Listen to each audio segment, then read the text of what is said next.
Hi. My name is April, but I go by Molly.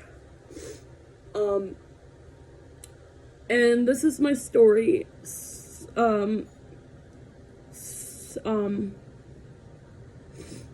is my story. Well, it's not really my story. It's more of my father's story. But, this is my story about being a victim of,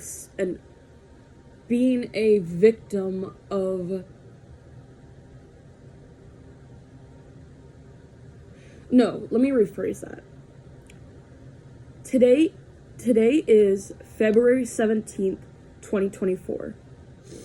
And I'm gonna be telling you the story of my dad. If you don't know,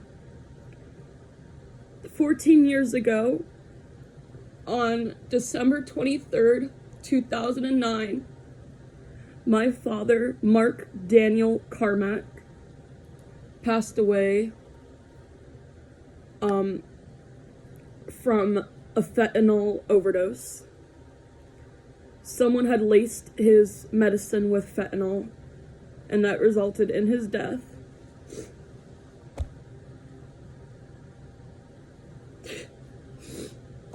It's almost been 15 years. It's almost been 15 years. It's almost been 15 years. Nothing has changed, and I miss him so much. And the fact that I recently lost my grandma to a stroke. And then in November of last year, August of last year, my grandma ended up having a stroke. And from August to November of last year, my grandma suffered from side effects after her stroke. And then on November 20th of 2023, my grandma succumbed to her stroke, and she passed away at around 4 o'clock in the morning. And I didn't find out until around maybe 9 to 10 o'clock in the morning. And some backstory is, so I was born September 11th, 2006. I was born to my mom and my dad. They loved each other so much. They were like the best parents. It was very complicated though. Let me just move this over here. My life is very complicated. I just want to say that my parents did do drugs. They were alcoholics. They were drug addicts. My dad would have to work. He was the only one that worked. My mom would stay at home all day doing nothing. She would neglect me whenever my dad was at work. My dad would come home, see me on the floor, not taken care of, screaming, crying that I needed something. I needed to be taken care of while he was at work, but my mom wasn't doing it. And my dad would end up coming home and screaming at my mom because she didn't do anything. She just stayed at home watching TV all day.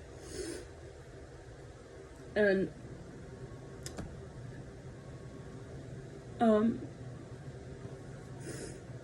then when I was 3 years old, and then 3 years later, I was 3 years old. I honestly don't know where I was. People tell me that I wasn't with my parents, but I have a feeling that I was. So me and my mom and dad, we were laying in bed.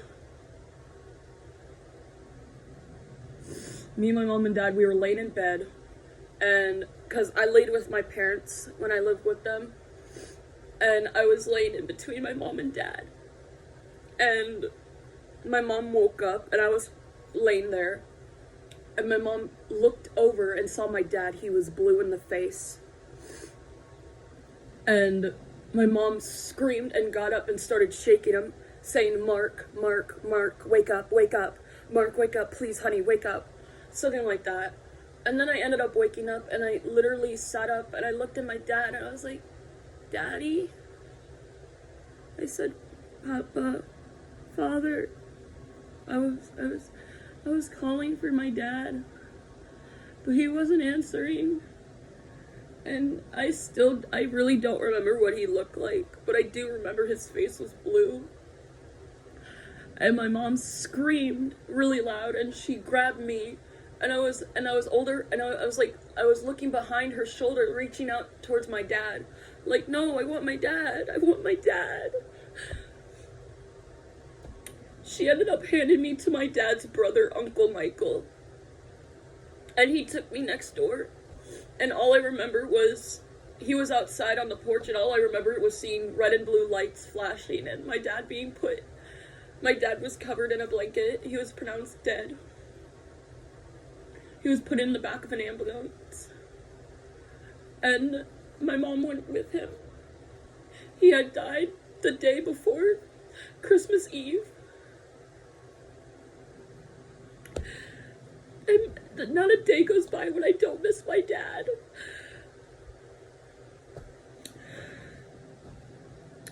When I was 13 years old, I was trying to learn more about what happened to my father. So I ended up calling the mortuary that had took my dad's body. And I asked them if they could look up his files. And they asked, how am I related? And I said, I'm his daughter. They asked me his name, the day he died, the day he was born. I knew all of it. And then they ended up sending me a file, and they asked me for my email, and I gave it to them, and they ended up sending me his file. And they said, I also want it, and they were so nice. They ended up saying that they were looking at it, and they said, we are so sorry for your loss. And I said, thank you. I'm just trying to figure out what happened, because everyone is not really telling me, and everyone's lying to me and everything. Like, my mom always lied to me about what happened to my dad. She always told me that he's alive, but he's ran away, or he's working. Like, every day on my birthday after, I asked her where dad was, and I was like, because it was so traumatic that I had blocked it out. So I didn't remember that day until, like, years later, like, until I was, like, 15, that memory came back. But basically, I ended up looking at the files, and I was looking through it. And that's when I found out that my dad had died from a fentanyl overdose. He had overdosed on fentanyl, which, if you know, is like the most deadliest drug right now, which is like most of the people who are overdosing on fentanyl. And it hurts me every day to see these people and their families losing people from that. And knowing that I was a victim, my dad was a victim. It hurts. It really does.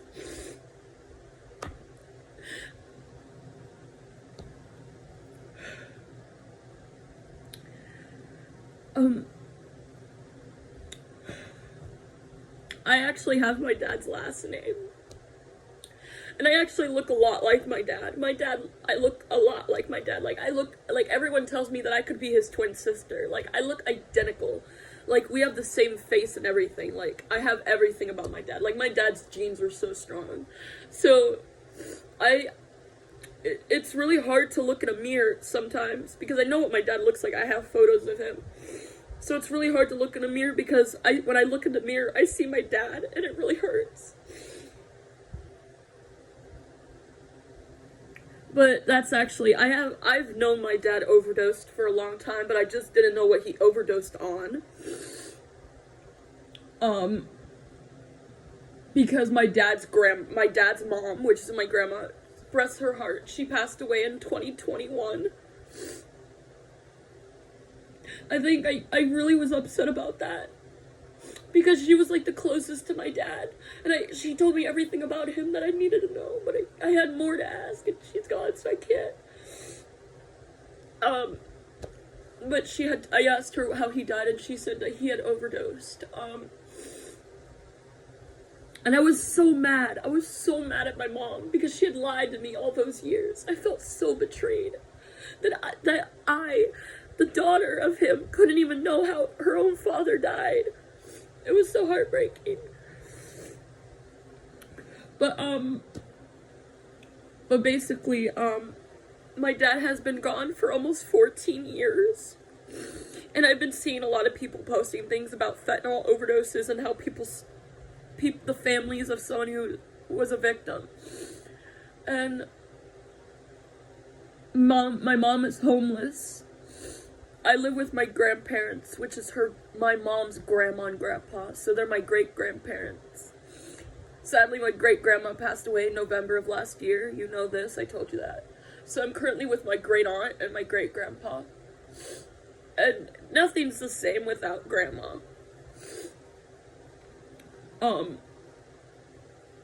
But Lynn, my great-aunt doesn't live with me, but she visits in the afternoon. So I'm basically the only one here who had a really close connection with my dad, so I feel so alone. Some days after I do get into fights with my grandpa a lot. And whenever I get into a fight with him, I end up going to my room, closing the door, and then that fight ends up causing me to think about my dad. Like, my dad would never do this to me. And I end up really getting upset. And that happened today, and I decided that, you know what, enough's enough. I want people to hear my story, because I have so many stories. I've been sexually assaulted. I've had a lot happen to me. I actually struggle with extreme PTSD, and I struggle with Tourette's, and I just don't know what to do anymore. I've attempted suicide almost 3 times now. I've self-harmed. I don't want to live. Every day, every time I feel suicidal, I'm just like, I want to be with my dad again.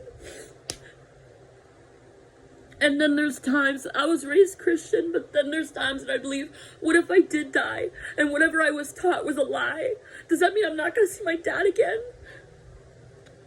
And I feel like the only reason I want to be a good person is so that when I die, I can go to heaven, and I can see my dad again.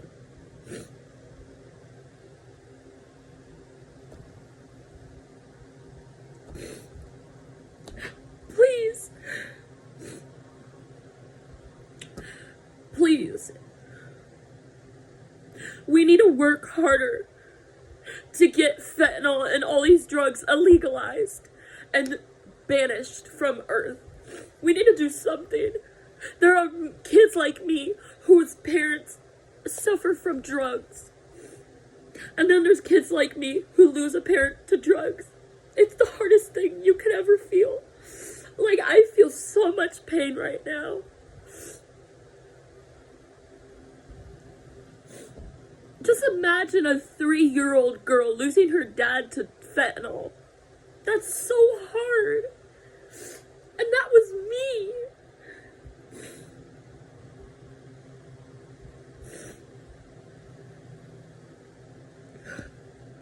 This year on December 23rd, 2024, it will mark the 15th year my dad has been gone. My dad has been gone for 15 years, almost. He died the day before Christmas Eve. That's supposed to be a happy day. My dad was born on April 9th, 1985, and my dad died December 23rd, 2009. I think my dad was maybe like early 20s, like very early 20s, like between 20 to 24, I think. My dad was between the ages of 20 to 24. And my mom was only like 20.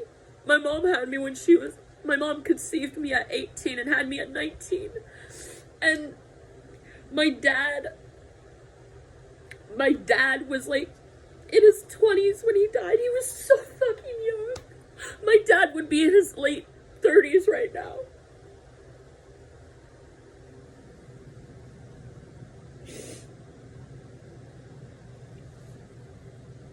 I'm not making this for people to have sympathy for me.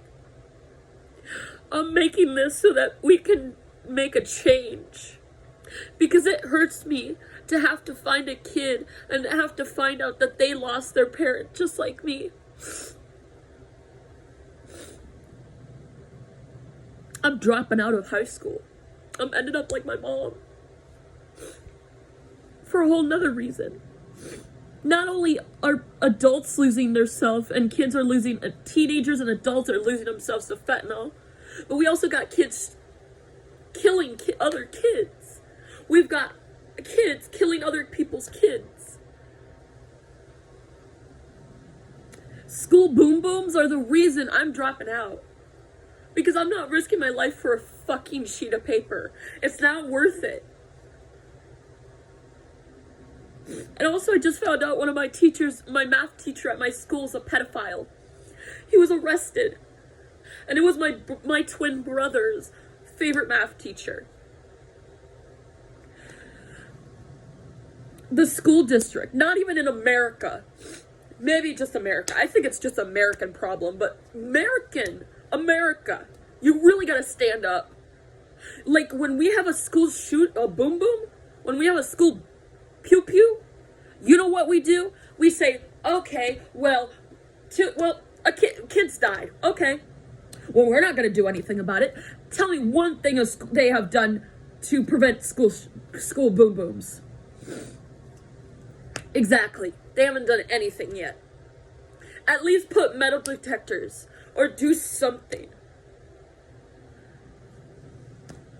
We gotta be more safe. Because kids are dropping out left and right because they don't want to go to school, because they don't want to risk their lives and end up becoming the next school on the news. They don't.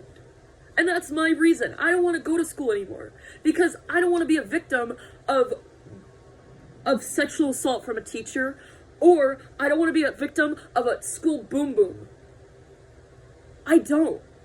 Because at the end of the day, we're going to school just to end up getting a piece of paper that determines our fucking future. And then there's this video where this guy's like, you say that we're preparing the students for the future. Well, look at this phone. This phone is from the this phone is from like the 1900s. And then look at a phone now. Very different, right? Then look at a car from the 1900s. And now, they're very different. Well, now look at a school from the 1900s versus a school now. Nothing has changed. You say we're preparing kids for the future? It looks like we're preparing the kids for the past. Like, it doesn't make sense. And then you say, you guys have student safety in mind. But then when we have a school boom boom, you don't want to do anything. Actions speak louder than words, America. And from the fact of your actions aren't speaking anything. You're not speaking your actions. I am a 17-year-old girl who's trying to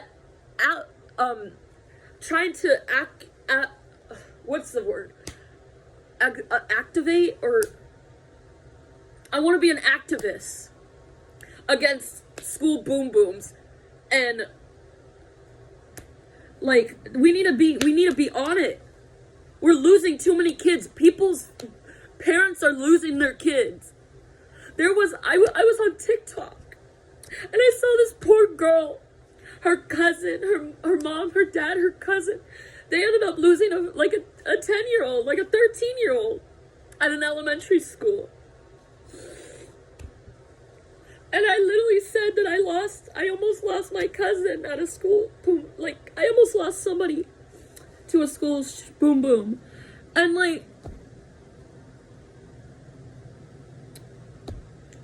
you say that you guys have student safety in mind. Well, your actions are speaking nothing. You would need, if you're going to say that your students' priorities are in mind, then you better start acting on it. Because we can't wait for another school boom boom to happen. You could be the next school. You don't know. Because I was in middle school, and the school right next door to us, like, it was like a couple minutes away. They were on code reds every single fucking day. And then one of those kids at that school actually went to my church. And I remember they had a huge lockdown that ended up shutting my school down and another school. All three of these schools ended up getting sent home early. I went to church that Sunday and I asked him what happened. He said someone had brought a gun to school. And it was in the chemistry lab and there was a gas leak. I was so close. Because who knows what could have happened. And every day I'm seeing, and then there's also school fights. If you're a kid like me and you were in high school, you know that people are filming these school fights as if it's an audience, like as if it's a show. No, kids actually could get severely hurt from a school fight. Like, I've seen a girl get her whole fucking hair ripped out of her skull. And not only that, but there's a school near us, we had someone get killed because they were standing up for their friend. They saw their friend being beat up, so they stuck in and they ended up getting stabbed. My heart goes out to all you people who have lost somebody to domestic violence and all that shit. America's failing us.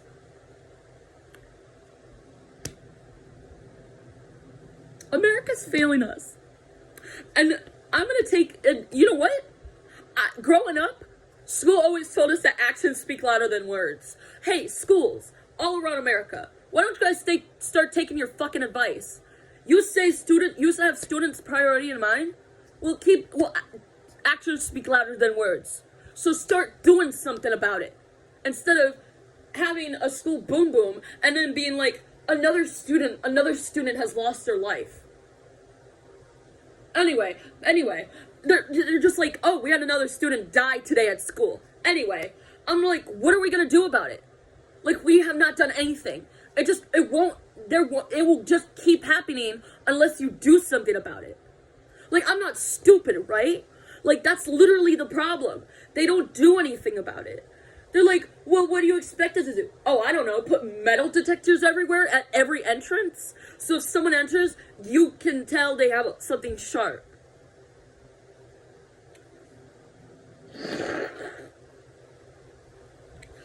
Like, bro.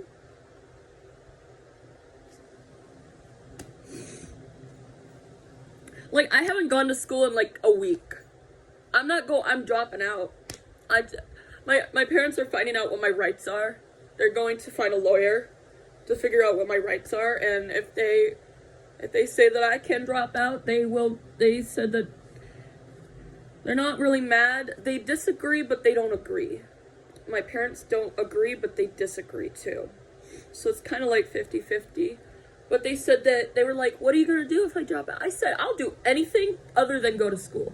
Because if I even go to a job, I'm more safer at a job than at school. Like, honestly. Like, at this point, school should be like the most dangerous place on earth.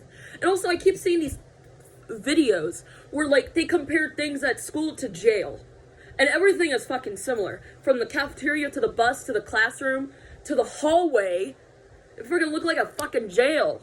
Like, are we going to jail to, like, no wonder we feel so shitty going to school every day and have such bad mental health. Because it's the equivalent of going to fucking jail or prison. Like, you need to stop. I'm really getting upset right now, but if I have anything other to say about this situation, leave your suggestions and your opinions down in the comments below, please. Because I really need to know that I'm not crazy about this. And I need to know what you guys think. Because life is fucking crazy right now and I'm really getting fucking upset. Like, I'm really upset right now. Anyway, bye.